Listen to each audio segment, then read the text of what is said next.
China की होने के कारण वो विश्वसनीय भी कहीं से नहीं थी। दूसरी तरफ इन किटों का उपयोग करने वाले, लेबोरेटरी में काम करने वाले जो टेक्नीशियंस हैं, उनकी वैसे सन 1990 के बाद से अभी तक भर्ती नहीं हुई और उनको कम से कम एमएससी पैथोलॉजिस्ट होना चाहिए या एमडी पैथोलॉजिस्ट होना चाहिए, जबकि वहाँ पर ऐसे कोई भी टेक्नीशियंस और एक्सपर्ट, विशेषज्ञ, शिक्षित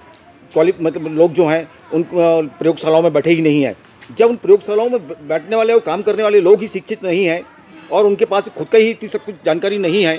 तो वे अगर परिणाम देंगे भी तो क्या परिणाम होंगे इसका अंदाज़ लगा सकता है। दूसरी बात, वो बात तो आपके सामने आ ही चुकी है कि सारी चीनी किटें जो थीं,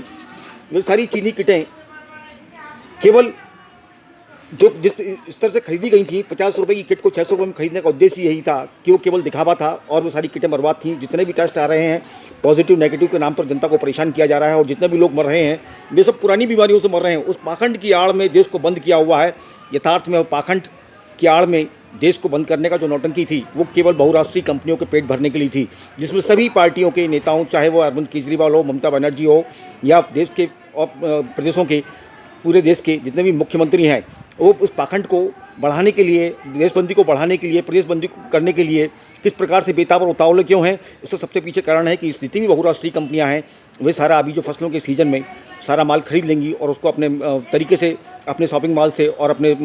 बड़े बिग बाज़ारों से आदि से बेचेंगी। उसके पीछे उन सबका कमीशन मुख्यमंत्रियों, प्रधानमंत्री और सारे देश के जितने भी आईएएस और आईपीएस ऑफिसर जो हैं कलेक्टर कमिश्नर के रूप में बैठे हुए हैं जिलों में, वहाँ से लेकर सीएमओ तक सबको कमीशन बांटकर वो लोग सारा माल अपने हिसाब से बेचकर अपनी कीमत में बेचने के लिए इस सारा पाखंड रचा गया है। इसको लोग समझें। यथार्थ में कोरोना से कोई नहीं मरा, यहाँ जितने भी मरे वो सब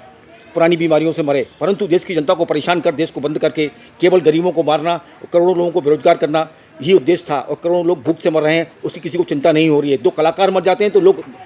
घड़ियाली आंसू बहाने लग जाते हैं, पर जब देश की 100 करोड़ जनता में से 5 करोड़ लोग भूख से मर जाते हैं तो किसी को याद नहीं आती, किसी की संवेदना नहीं जागती। ये पाखंड समझें।